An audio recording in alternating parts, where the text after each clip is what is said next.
Right here. See it glow? Roses and sunshine mean angels. Howdy do y'all, this is Emmett Watkins Jr., also known as EJ Spun61, and I'm here with another album review. It's been a minute since I've done one of these.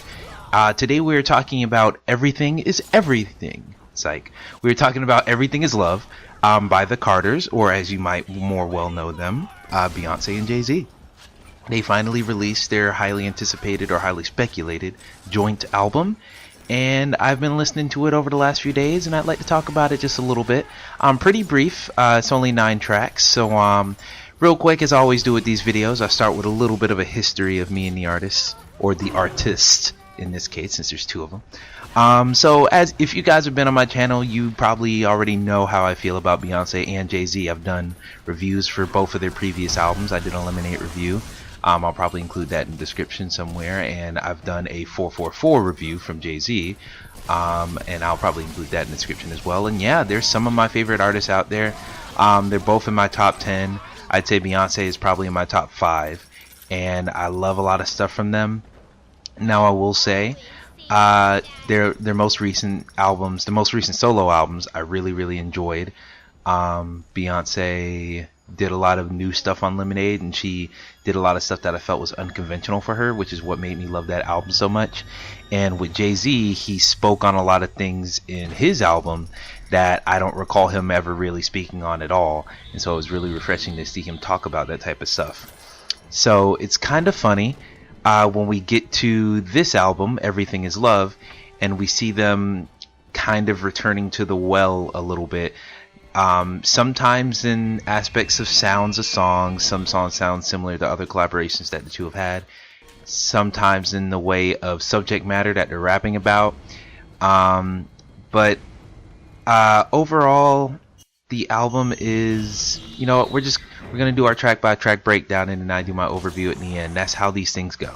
So number 1, we're gonna start off with Summer. Summer is a very it's a very chill track, very relaxed, very melodic.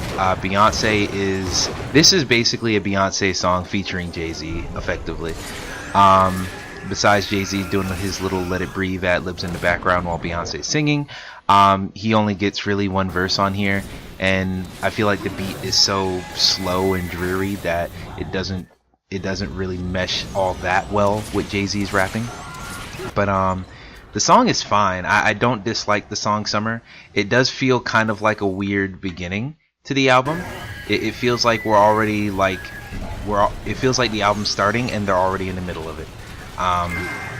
It doesn't feel like there's an introduction. It just feels like you're being eased into something. It's like you don't get to see the car start up and drive.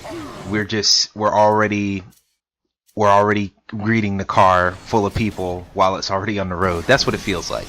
But effectively, the song is fine. I don't have any problems with it. Yeah, the song's fine. I can't think of anything else I'd have to say about it. The next song is Ape Shit. Now this is the single that they've released from this album, and it kind of has people getting lit.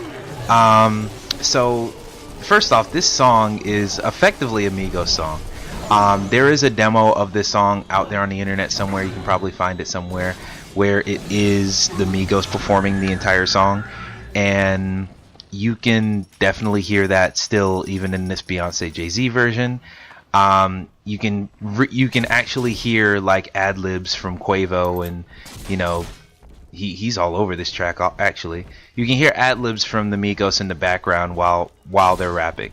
So it's kind of it's a trip, to be honest. So even though I've heard, you know, Beyonce and Jay-Z have been getting into this more trap type of sound for a minute, especially thanks to DJ Khaled and their collaborations with him. They've done about like 2 or 3 songs together, Beyonce, Jay-Z, and DJ Khaled. So I'm not surprised to see them leaning even more into that. But this song just feels like it's kind of jumping the shark just a little bit. It leaves me conflicted. because this is artistic liberty, they can do whatever they want, but it's just really jarring to hear like a mother and a father rap about shit like this and rap about it in this way. It's just really strange. Like it's strange, but I also kind of appreciate it at the same time. Because literally Beyonce's like, he want to give me that vitamin D, and we're pretty sure we know what that means. And it's just, she's so excited that this man wants to dick her down all the time. And that's a good thing, man. Go get your dude, girl. I'm proud of you. But, you know, it's kind of, when you think of like motherhood, you don't necessarily think of that, even though that is definitely a part of that. So maybe it's just me and my whole weird definitions of things or whatever.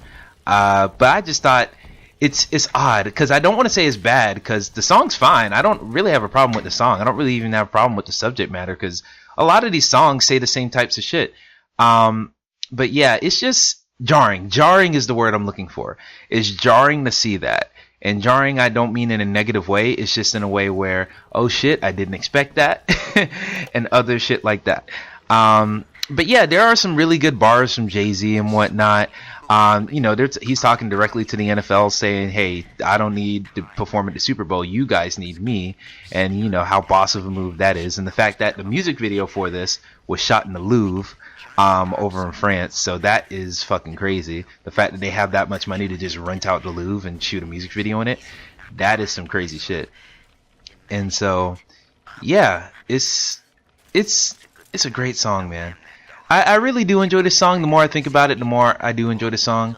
I will say, I've heard this song probably close to 30 times now, and after each listen, its impact kind of drops a little bit.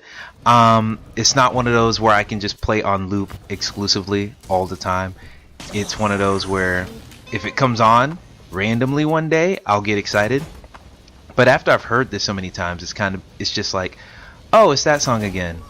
Okay, that's great. And I'm like, okay, this is still a good song, but you know, it has such a distinctive sound with the Pharrell produced instrumental on here.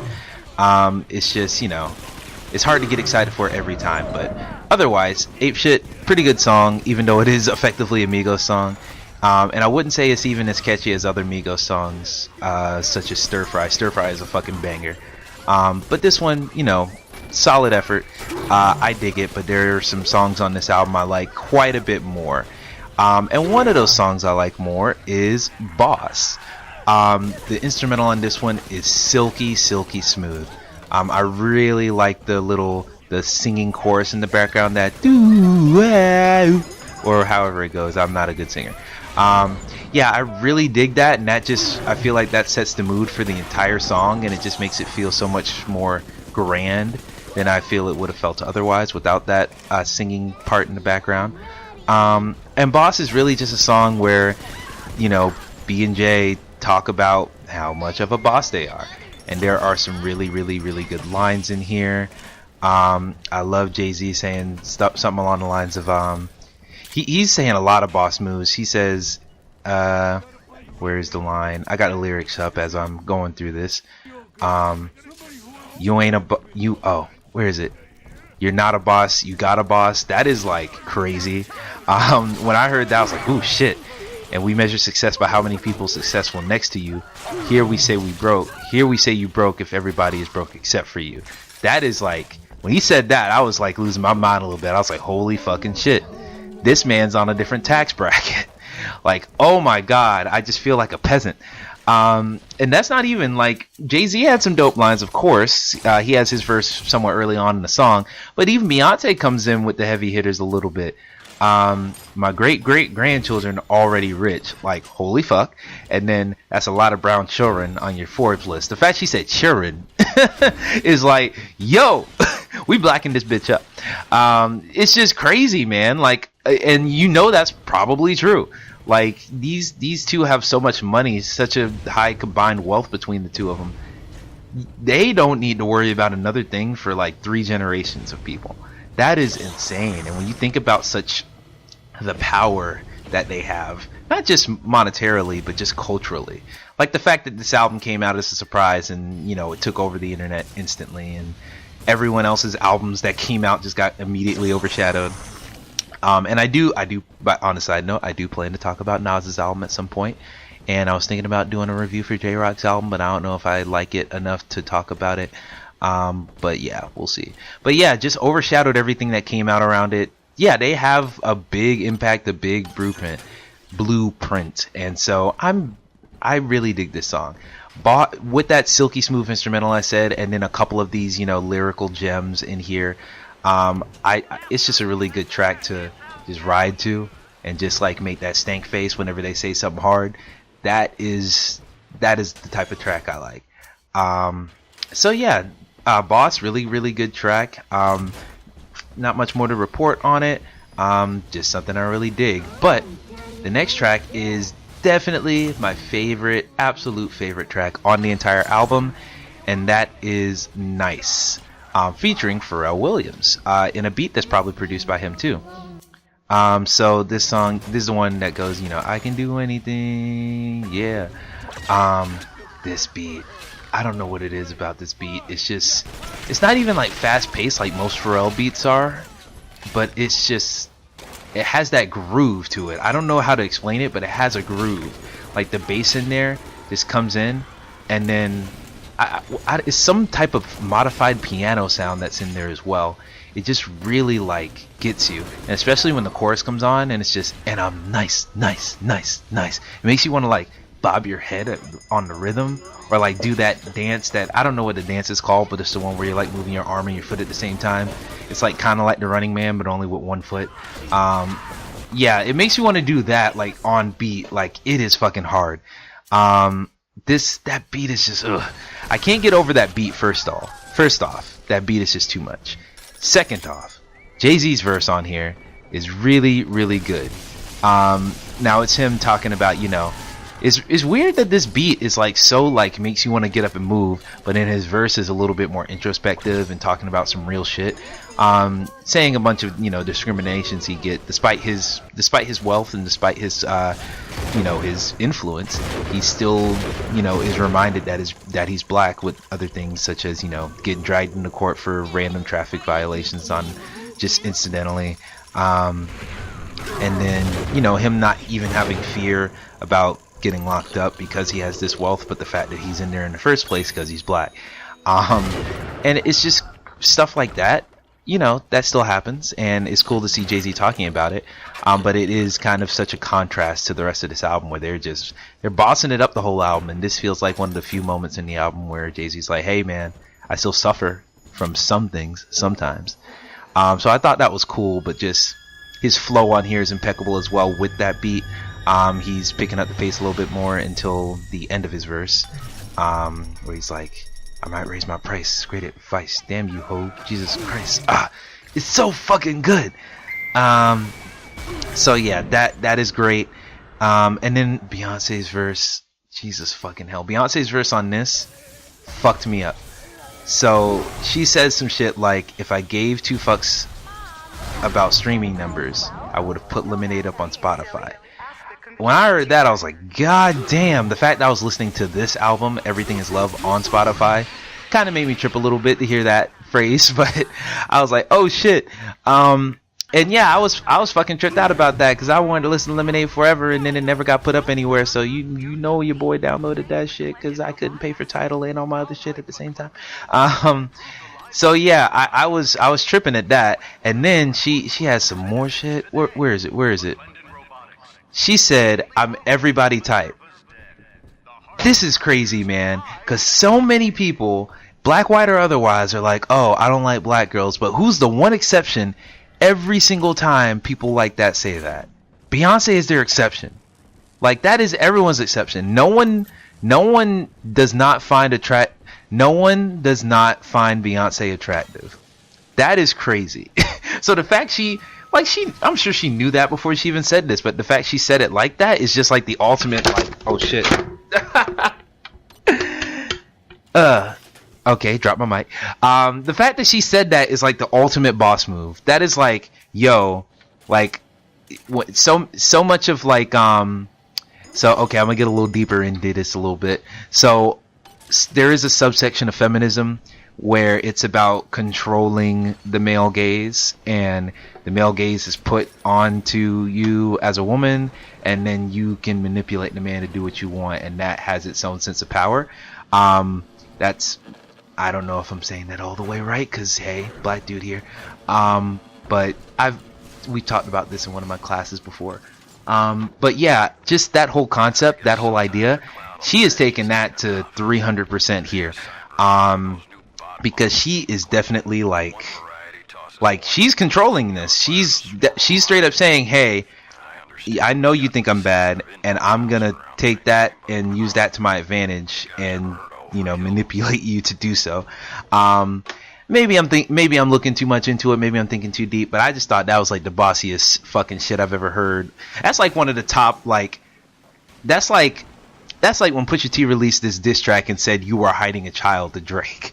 That is like that level of disrespect in that Pusha T track is the level of like I am that bitch right now level that Beyonce said when she said I'm everybody type. Because that is so fucking true. It's not the fact she said it. It's the fact that that is true. And so that just really tripped me up. I had to talk about that for a little bit. But yeah, Nice is my favorite track on here. I love the chorus. I can do anything. Like, it's good to have kids, because all these kids are going to be singing this album for the next like year and a half. It's really nice to hear that being the phrase that you utter over and over again. And even the lyrics I'm looking at, I don't think say it correctly, but it says I can do anything, and then right after it's like hell nah. It says hell nah on these lyrics. I don't think it says hell nah, because I don't actually hear the sound when I listen to the song. I'm thinking they're saying L nah, as in taking an L, and you are not going to take an L because you can do anything. I think that's what they're saying, because I'm interpreting this as a more positive track. Hell nah could work just because that makes sense. That's a phrase that all of us say all the time. But I think they're saying L. Or at least that's how I'm interpreting it. But yeah, I just love that too, because this is like, I remember I was getting my haircut in the barbershop around the time Damn came out, and the fact that I was getting my haircut and the woman's like, yo, and Kendrick came on the radio and he's like, yo, how great is it that Kendrick got these kids saying I got loyalty and royalty inside my DNA? And I was like, yo, these words have meaning. These things you're putting in your music, that spreads across the culture, and that has an impact. And so I think it's really cool that I can do anything is the refrain that they chose for this song. That is dope as fuck. And then of course Pharrell has this verse at the end. Really cool. Nothing specific to say about Pharrell specifically, but his additions to the song really help. Not just the beat. His vocal assistance on here too is great. I could talk about this fucking song all day if I could, but yeah, it's just really good. Really, really good. Nice is a fucking nice track. I'm going to be playing this all for the rest of the summer, most likely. So yeah, I could talk about it more, but we're going to go on and move to 713. 713 is... Really, this is another track where I feel like it's one featuring the other. This is definitely more of a Jay-Z track with Beyonce vocals added for the chorus and layered over the background a little bit into the instrumental. So this one's really good. Now the beat on here knocks really hard. It fades into it, which I kind of wish it just started at max volume rather than just fading into it. This is another case similar to the starting song of this album, where it feels like it's already in the thick of it once the song starts, because that beat is just already going. So yeah, I feel like this is another, at least the chorus would make you think that this is yet another track where they're just bossing it up, talking about how rich they are and how crazy they are, and specifically in Jay-Z's case, how he is this big, mega millionaire, but he also still has love for the streets. This album, if you look at the verses, it's more of just detailing the love story of how Jay-Z met Beyonce from Jay-Z's perspective. It's talking about, let's see here. Yeah, the first verse is Jay-Z, talking about sitting next to be on the plane and everything and setting up their first date and all this stuff. And, his foolish mistakes, when he first tried to get with her. And, what is the second verse? Gotta be special for me. Yeah, and so him talking about the love he has for her and how it has to be special for him to write a hard banger with these lyrics about finding love. Like, that is so, like, now that is Jay-Z. We can all agree that this is what Jay-Z has become now, and I'm all here for it. But shoot, this is not 2003 Jay-Z. This is not Jigga Man Jay-Z. This is not Jigga that nigga. Like, this is Sean Carter talking right here. And I think that's dope. I think it's cool that being with Beyonce has had such a effect on him. I don't think it's, lessened his stature at all. This man's made so much money, he can be perceived any way he wants, and I don't think he needs to give a shit. I think he's just, speaking from his heart at moments like these, and really whenever he's on a song. If 444 is anything to go by, at least. But yeah, he's just talking about detailing their actions and a leap of faith. I knew I was next. Meanwhile, you were hard, jumping off the deck. Stuff like that, man. It's great. And then it ends beautifully where the beat breaks down to instead of that hard, like heavy bass in the background, you get the beat breaks down to some really great Beyonce vocals. Her vocals are pretty much always awesome. And then it's pretty much just saying to all the girls that love hustlers, to all the mothers that put up with us, to the babies that suffered cause us, we only know love cause of ya. America's a motherfucker to us, lock us up, shoot us, shoot our self-esteem down. We don't deserve true love. Black Queen, you rescued us. I thought that was that's poetic right there. That's why Jay-Z's in the fucking Songwriter Hall of Fame for shit like that, because this whole song's talking about how he was rescued by the love of Beyonce, and how all these people that grow up in the hood that have this mentality, that have this lack of self-esteem because media breaks down black people, all the victims of that, all the male victims of that, we are only brought back because of the love of our significant others. It is only like that is the primary reason why we're able to change as men and grow as human beings, because of the love that is given to us. Most of the time, not because of our own actions, because we needed help and we were given that help in the form of love of others. I think that is fucking dope. That Jay-Z would even say that. So shout out to him. Great track. Probably my second favorite track on the album overall. And just outstanding. There's another one I could listen to all day. Just great. And about halfway through the album here, and then we're gonna move on to track 6, which is Friends. Friends, I don't know how I feel about it, because whenever Friends starts, like I said, I've listened to this album many times over the last few days. When this track starts, it feels so dreary and so like what's going on, what's happening. But by the time it gets kicked into motion, I'm a little bit more on board. So this really does feel like this is Friends is just something they talk about all the time. But Beyonce on here,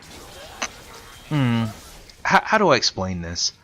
It feels like the beat is it feels like the beat is very dreary and very like slow paced, similar to Summer in some ways. It feels like it's a very low key beat, but it also feels like the type of beat that could be a banger if you had some very fast, sporadic, like if you put like Migos or something on here. I keep talking about Migos this video. If you put like, take any trap rapper out there who has, the flow. If you take any rapper that raps like that and put them on this beat for Friends, you'd probably be able to make a banger out of this. But with Beyonce's singing, it brings the track down just a little bit. And when I say it brings it down, I say it brings the pace of it down. It makes it more of a slow paced track. So I feel like that is their intention. I mean, they released a song for Christ's sakes. I'm sure that's what they wanted to do. But it just doesn't come off as exciting as a lot of the other tracks, especially when compared to the 2 excellent tracks before it. The 3 excellent tracks, because I really like Boss as well. And then, the hype track that is Ape Shit as well. Friends has a lot more in common with Summer, so maybe those should have been lumped closer together, or they were probably just spread apart for the sake of diversifying the sound on the album. But either way, Friends is not my favorite track on here. And I do appreciate what they're saying, because friendship is a very important part in life, and the fact that these people are so famous, they gotta keep their friends close and their enemies closer, man. They gotta make sure their friends are, or they don't have to make sure that their friends are taken care of, but they have to make sure that they have solid friends, because when you're at this level of fame and prestige, you have to make sure the people you keep around you are good, solid people. And then even Jay-Z's verse near the end of the song, he has a couple of good lines, switching sides like NBA teams just after halftime. I'm sure that's a shout out to what I want to say. It could be a shout out to LeBron James, because I know I don't keep up with basketball at all, but I know that they lost the finals, and there's talks of him switching away from the Cavaliers after that, and it could be a reference to that, or just talking about people who are watching NBA teams that switch sides of who they hope to win right after halftime because they're thinking, oh, this team's gonna win now because we're halfway in the game and my team hasn't scored a point. Could be talking about either one of those, but I thought that line was somewhat clever. Either way, whatever it's talking. And so, yeah, Hove has a lot of stuff on here. He details like, yo, if I died, then like Ty gonna take care of my kids after he's done grieving. If y'all don't understand that, we ain't meant to be friends. Like that's a hard ass line. Like that's some real shit he's talking about there. And just talking about like what your friends will do to, keep you up for your own help and for your own well-being. That type of stuff is just really like, it's real shit. They're talking about real shit in this song to a certain degree. But as I said, the song just doesn't have too much standout points in it. It really drones on, in my opinion. But then I really like the singing from Beyonce towards the end of it. That's where I feel like by the time Beyonce starts singing, I'm like, oh, this song's okay. But I don't know why. Maybe if the whole song was just her like really stretching her vocal range rather than just saying things in a beautiful voice, maybe that would appeal to me more. But overall, Friends, not my favorite track on here. So we're just gonna go ahead on to track 7, Heard About Us. This is another one where, they're bossing it up. They're being like, yo, we know you've heard about us. We are the shit right now and forever, most likely. So don't even need to ask. You've heard about us. But this is another one where Beyonce's putting on her rap hat once again, similar to Ape Shit and some of the other songs on this album. I do like this song though, but I don't know. It doesn't sound that original to me. And I say that because the beat on here is very On the Run Part 2 type vibe. Really what the song reminded me of a whole lot was the song Hollywood off of Jay-Z's album Kingdom Come. That's the one, red cover, got the hat on, turning around towards the front of the album cover. It really feels like it's just like not a chorusy beat. It feels like a garish beat. It feels like a very Hollywood beat, if I'm honest. And then, what they're talking about is some very Hollywood-esque subject matter. It's just them, bossing up, being like, yo, you know who we are. And if you don't know, now you know. Now, this is another weird thing. Hearing Beyonce say nigga so much is kind of weird for me. As someone who's, been a pretty big Beyonce fan for most of my life, just hearing her be like, if you don't know, now you know, nigga. And she like stretches her voice out when she's saying nigga, and I'm like, yo, white girls can't sing this song. This sucks for them. It's just strange, man. I don't know what to say about that. And then like he's smoking We Drank Douce to the face. I'm like, yo, y'all are going hard. Yeah, it's crazy. But I enjoy this song, reasonably.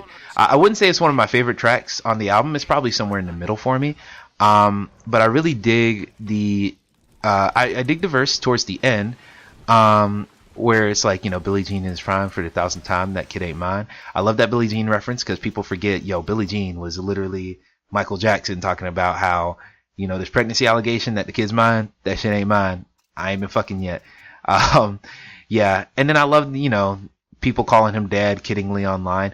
That is a weird thing that a bunch of people do to celebrities. Like, even like I'll see Barack Obama tweets and then just a million replies, dad, dad, dad, daddy. And I'm like, oh god, that's strange. I really don't get that at all. But I guess that's one of the many weird things on the internet I don't understand today. But yeah, it's just really some braggadocious boss shit from Jay-Z on his verse. Bitch know me, I've been me since the cocaine, which I thought was a pretty cool line. Just saying that even when he was selling drugs, he was the same person as when he's a millionaire.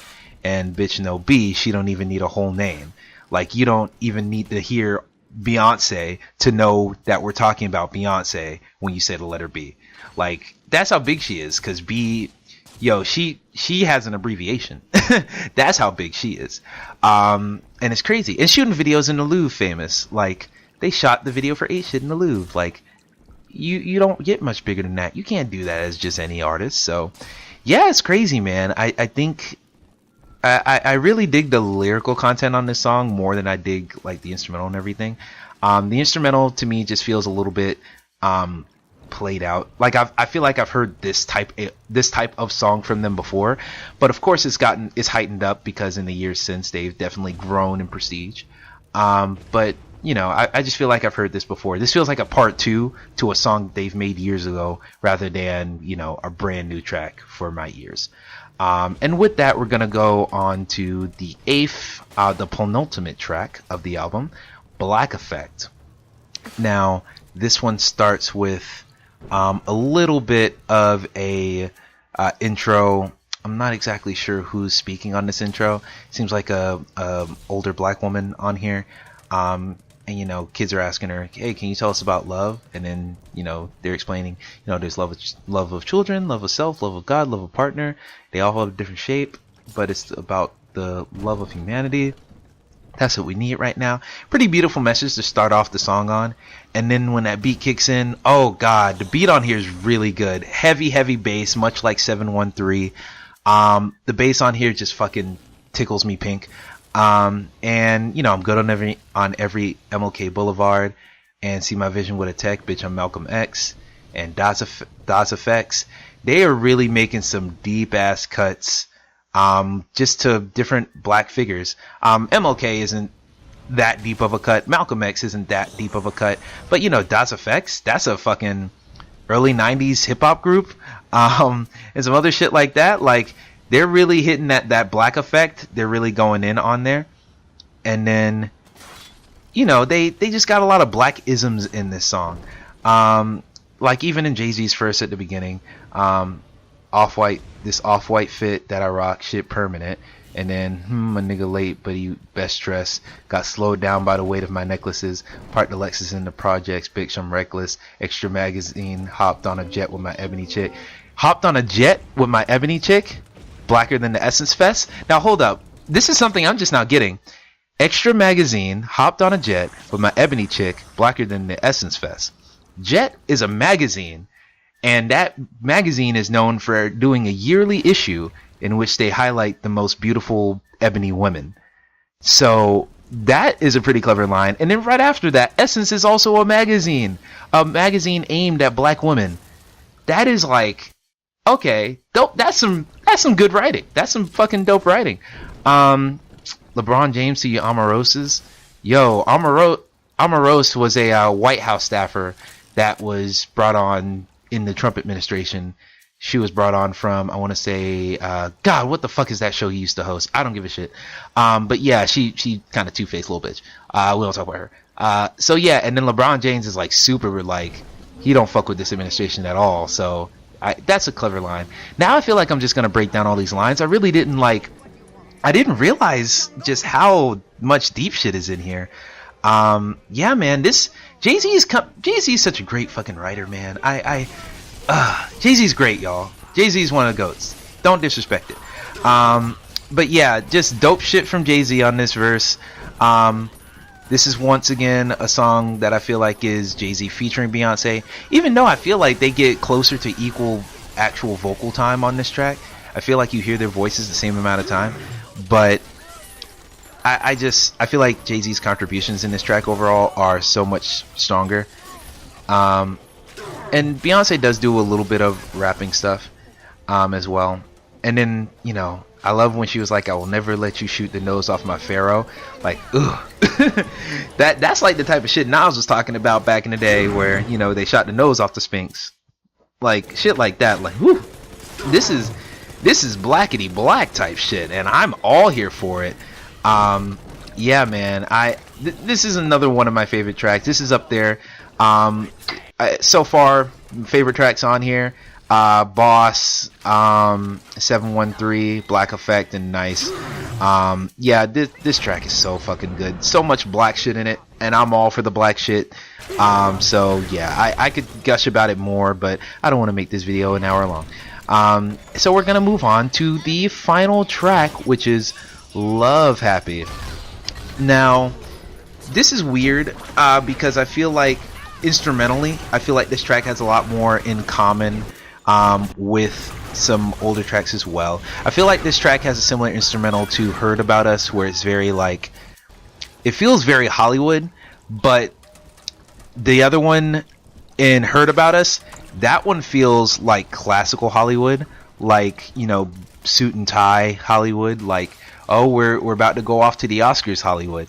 This song right here, Love Happy, this one feels more like Bonnie and Clyde, or maybe not Bonnie and Clyde. What's that movie with the two women driving off the cliff?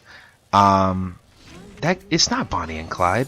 Thelma and Louise. This feels like Thelma and Louise Hollywood. Like two people in love. I don't think I've ever seen all of Thelma and Louise. I've literally only seen the clip of Brad Pitt in it, and then when they jumped off the fucking cliff. Yeah, but you know, this song sounds like, you know, two people in love driving off into the sunset together, just enraptured by each other. That's what the instrumental to this song reminds me of. And especially Beyonce's Love Happy, Love Happy, Love Happy, Love in the background. That really brings that feeling home even more. And then, you know, saying like little slick shit like, you fucked up the last ring, we had to get remarried.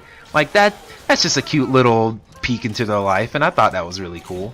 And they're just, you know, happy that this song is really does feel like a victory lap of sorts, where, you know, they're just talking about, yo, we've gone through so much together and individually, and we come out on the other end and they've conquered it all, and they're still in love and they're still happy. Like, that is such a wholesome note to leave this album on. I really dig, I just really dig that as being the finisher. It feels like, it just feels grand. It just feels like the title sequence, a lot like Lemonade, how, you know, All Night Long really ended that album, and then you had Formation. Formation is what actually ended Lemonade, and that felt like the end credit sequence to the album.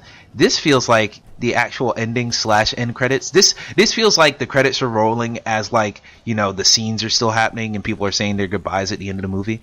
That's what this song feels like, and I really, really dig it. It just makes me feel good. As far as lyrical stuff, you know, they got some clever things in here, like, you know, Amelia Earhart, who's flyer than who, like, you know, clever shit like that. But really, it's the vibe of the overall track that sticks out to me more than any specific lyrics. Just heartwarming, man. I feel like this track makes me want to listen to the album again.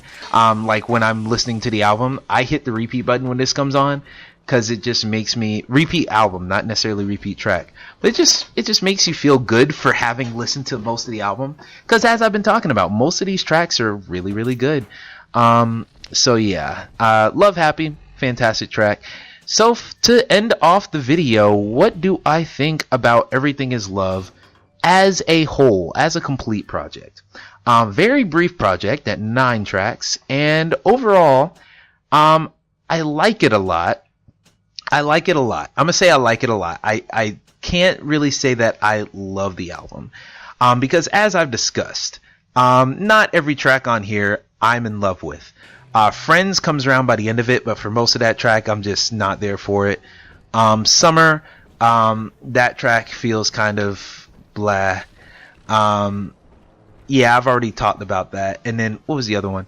Heard About Us, while I do kind of enjoy the track, it does feel like a retread.